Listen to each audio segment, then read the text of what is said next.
பற்றி எரியும் காட்டுத்தீ பத்த வச்சது யார்? இந்த கேள்வி தென்கொரியா முழுவதும் இன்னைக்கு பேசுபொருளாக மாறி இருக்கு. ஐயோ, இது வரைக்கும் சேர்த்து வச்ச எல்லாமே போச்சே அப்படின்னு மக்கள் கதறி அழக்கூடிய அந்த காட்சிகள் எல்லாமே இந்த வீடியோக்குள்ளே இடம்பெற போகுது. எல்லாத்தையும் தாண்டி கும்பிடுற சாமி புத்தர் சிலை அங்கே அதிகமான அளவில் எரிக்கப்பட்டிருக்கு. அதுவும் வரலாற்றினுடைய தொன்மையான கட்டடங்கள் எல்லாமே எரிஞ்சு சாம்பலாயிடுச்சு. இது எல்லாத்துக்கும் காரணம் ஒரே ஒரு சிகரெட்டு. அந்த சிகரெட்டுனால தான் இவ்வளவு பெரிய பிரச்சனை அப்படிங்கிறாங்க. சிகரெட்டை பச்சை வச்சது யாருடா அப்படிங்கிற கேள்வி எல்லாருக்குள்ளேயும் இருக்கும்ல. ஏன்னா கொஞ்சம் நஞ்ச கட்டடம் சேதாரமாகலை, ஒட்டுமொத்த மக்களுமே தென்கொரியாவில் ஆடி போய் நிற்கிறாங்க ஒரே ஒரு சிகரெட்டுனால. என்ன நடந்திருக்கு தென்கொரியாவில் வாங்க பார்க்கலாம் உறவுகளே. இது பிரசாத் சிக்னேச்சர்.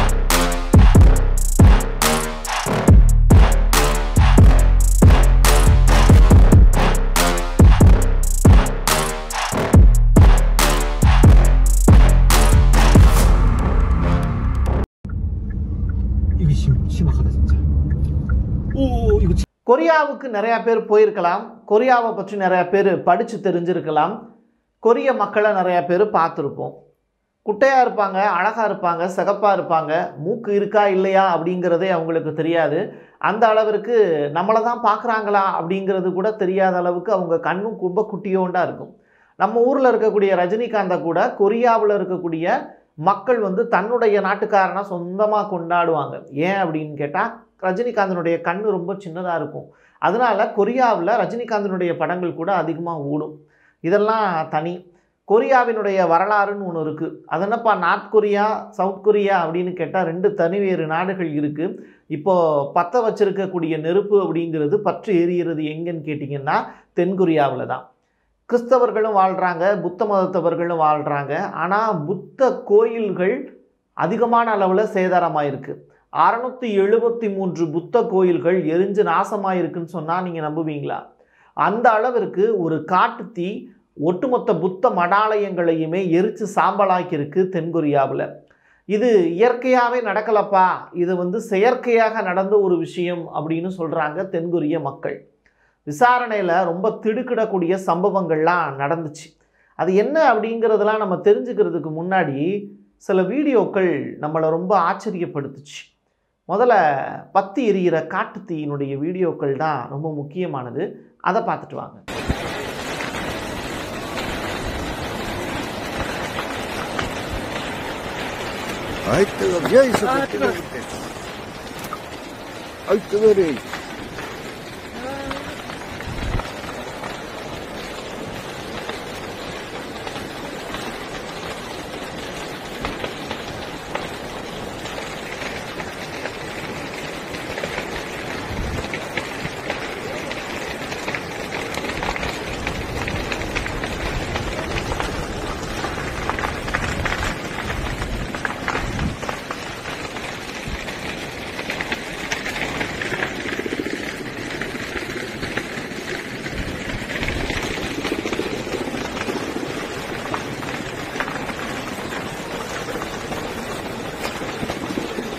இப்போ நீங்கள் பார்த்த காட்சி 1300 ஆண்டுகளுக்கு மேலே பழமையான ஒரு புத்த கோயிலை தான் நீங்கள் பார்த்தீங்க.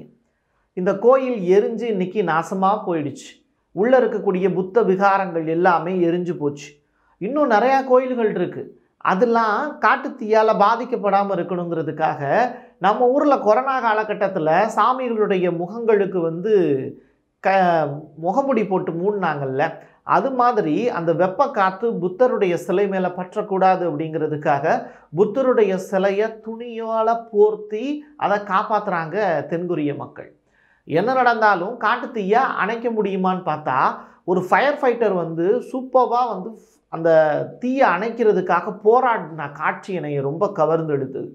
பின்னாடி இருந்து வரக்கூடிய நபர் ஃபயர் ஃபைட்டருக்கு உதவுறதுக்காக அவர் வேகமாக ஓடி தன்னுடைய நாட்டில் இருக்கக்கூடிய ஒரு வீரனுக்கு உதவி செய்யக்கூடிய காட்சிகள் ரொம்ப உண்மையிலேயே நாட்டுப்பற்று உணர்வு உள்ள மக்களுக்கு ரொம்ப இனிப்பான ஒரு வீடியோவாக தான் இருக்கும். அதையும் பார்க்க.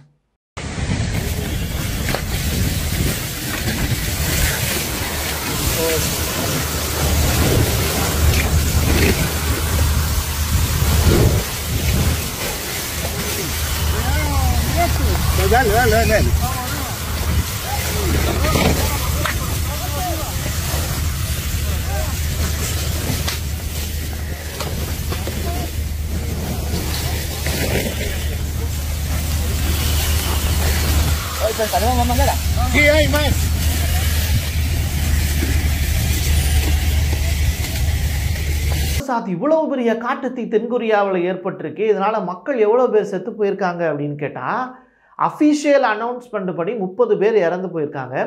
48,000 ஹெக்டேர் நிலங்கள் வந்து முழுமையாக பாலடைஞ்சு போயிடுச்சு.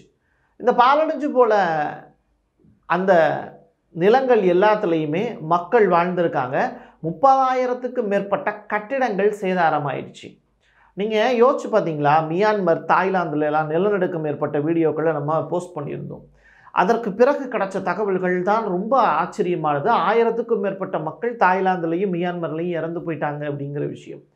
கிட்டத்தட்ட 2 நாட்களாக போராடி அந்த தீக்கு அடியில், அந்த கட்டடத்துக்கு அடியில் தீப்பற்றி எரிஞ்ச நிலையில் வந்து பிணங்கள்லாம் மீட்கப்பட்டுச்சு. கட்டடம் உழுகுது, அதில் அந்த வீடுகளுடைய மாடியில் அப்படியே வந்து தீப்பொருத்தி வச்சுருப்பாங்க.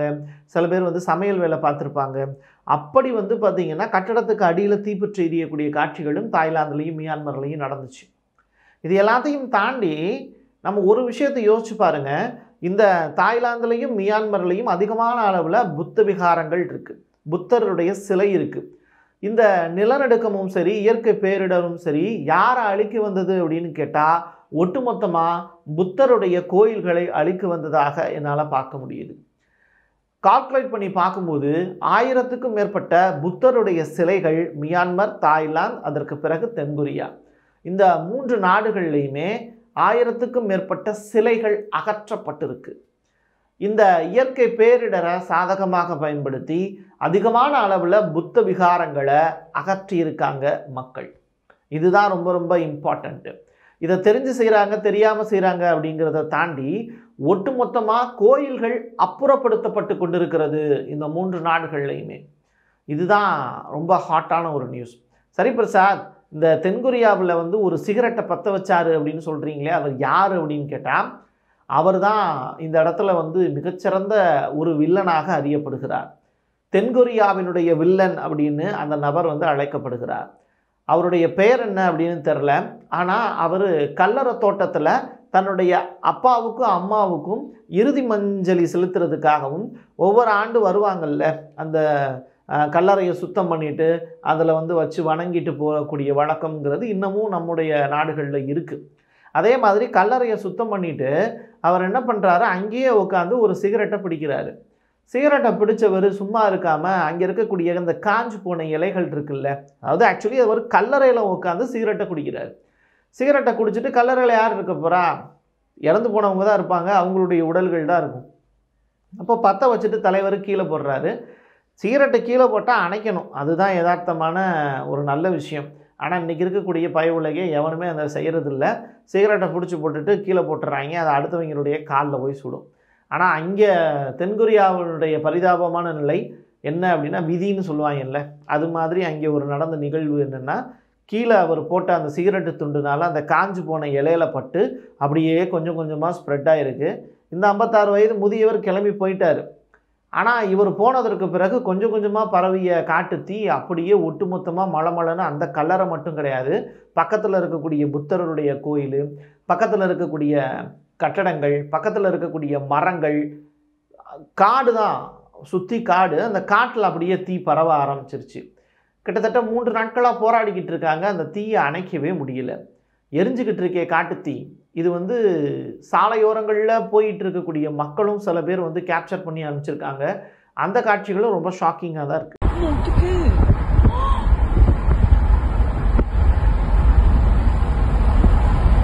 이런 거 처음 봐. 너무 위험한 거 아니야?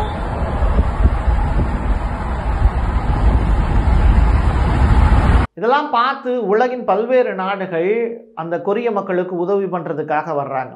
ஆனால் இதில் ரொம்ப முக்கியமானது நம்ம தெரிஞ்சுக்க வேண்டியது யாருன்னா, இந்த பிடிஎஸ் அண்ட் என்சிடி குரூப். நீங்கள் கேள்விப்பட்டிருப்பீங்க, இந்த பாடகர்கள் குழு ரொம்ப சூப்பராக பாடல்கள் பாடுவாங்க. கொரிய பாடகர்கள் அப்படின்னாலே இவங்கள் தான் அடையாளப்படுத்தப்படுவாங்க. இவங்களுடைய பாடல்கள் உலகம் முழுவதும் பிரபலம். நீங்கள் கூட அந்த பாப் பாடகர்களுக்கு ஃபேன்ஸாக கூட இருப்பீங்க. ஸோ வந்து அந்த மின்விசிறி கூட்டத்தில் நானும் ஒருவன் அப்படின்னு சொல்லிக்கலாம். இருந்தாலும் அந்த மின்விசிறி கூட்டத்திற்கு சொந்தக்காரர்களாக இருக்கக்கூடிய இந்த பிடிஎஸ் குழு அந்த தென்கொரிய மக்களுக்காக உதவிக்கரம் நீட்டுறாங்க. $100 மில்லியன், அதிகமான அளவில் மக்களால் பாரு எங்கள் தலைவன் $100 மில்லியன் வந்து இந்த கொரிய மக்களுக்காக கொடுத்துருக்கான் அப்படின்னு சொல்லி அதை சூப்பராக ஸ்ப்ரெட் பண்ணிக்கிட்டு இருக்காங்க. ஸ்ப்ரெட் பண்ண வேண்டியது அங்கே எரியக்கூடிய காட்டுத்தீயடா, நீ என்னடா பாடகர்கள் கொடுக்கக்கூடிய அந்த பணத்தை பெரிய அளவில் கொண்டாடிக்கிட்டு இருக்கீங்க $100 மில்லியன் அப்படின்னு கேட்டால், எனக்கு என் தலைவன் கொடுத்த அந்த காசு தான் முக்கியம்னு சொல்லிட்டு கொரியா முழுவதும் அந்த செய்தி பெரிய அளவில் வைரலாக போயிட்டுருக்கு. அது சரியான நிதியை சரியான இடத்துல பயன்படுத்தணுங்கிறது நம்முடைய ரெக்வஸ்ட்டு. இன்னொரு புறம் கொரியாவை பற்றி, நார்த் கொரியா சவுத் கொரியாவினுடைய வரலாறையும் நம்ம தெரிஞ்சுக்கணும். அங்கே கிறிஸ்தவர்களும் இருக்காங்க, அதிகமான அளவில் கம்யூனிசம் அதிகமான அளவில் அதை பேணி பாதுகாக்கக்கூடிய மக்களும் இருக்காங்க. இன்னொரு புறம் என்ன அப்படின்னா புத்த மடாலயங்கள் இருக்குது. ஸோ நீங்கள் தாய்லாந்து, மியான்மர் உள்ளிட்ட நாடுகள் எல்லாத்துலேயுமே வந்து இந்த புத்த விகாரங்கள் அதிகமாக நீங்கள் பார்ப்பீங்க. திபெத்து, சீனாவில் இருந்து ஃபஸ்ட்டு கொரியாவுக்கு போச்சு. கொரியாவில் 1950லேருந்து 53 வரைக்கும் இந்த 4 வருஷம் நடந்த கொரிய போர், அமெரிக்காவுக்கும் கொரியாவுக்கும் இடையில நடந்த போருங்கிறது ரொம்ப பெரிய அளவிலான ஒரு செய்தியை நீங்கள் வரலாற்றை பிரட்டி பார்க்கும்போது தெரியும். அதற்கு பிறகு வந்து 2 தனித்தனி நாடுகளாக பிரியுது, மத ரிலேட்டடாக பிரியுது. வடகொரியாவில் கம்யூனிசத்தை ஃபாலோ பண்ணுறாங்க, இந்த பக்கம் வந்து கிறிஸ்டின் அண்டு வேறு சில மதங்களும் வந்து இந்த தென்கொரியாவுக்குள்ளே நுழையுது. இதன் காரணமாக இன்ன வரைக்கும் இந்த 2 நாடுகளும் பிரிஞ்சு தான் இருக்குது. தென்கொரியாவில் அதிகாரப்பூர்வமாக மக்களாட்சி நடைபெறுது அப்படின்னு சொல்கிறாங்க. வடகொரியாவில் பொறுத்தளவில் கிம் சாங் உன் அவருடைய சர்வாதிகார ஆட்சி தான் அங்கே நடக்குது. ஸோ தென்கொரியாவில் பற்றி எரியக்கூடிய இந்த காட்டுத்தீயை அணைக்கிறதுக்கு வடகொரியா எந்த உதவியும் செய்யலை. ஆனால் உலகின் பல்வேறு நாடுகள் தென்கொரியாவுக்கு இப்போ உதவிக்கரம் நீட்டி இந்த காட்டுத்தீயை அணைக்கிறதுக்கான பெரிய உதவியை செஞ்சுக்கிட்டு இருக்காங்க அப்படிங்கிற தகவலை சொல்லி நிறைவு செய்கிறேன். என் கையெழுத்து என் மக்களுக்கான உறவுகளே. மீண்டும் ஒரு பதிவில் சந்திக்கலாம். நன்றி, வணக்கம். நீங்கள் நம்ம சேனலுக்கு விளம்பரம் கொடுக்க விருப்பப்பட்டீங்கன்னா 9449359524 இந்த நம்பருக்கு காண்டாக்ட் பண்ணுங்கள்.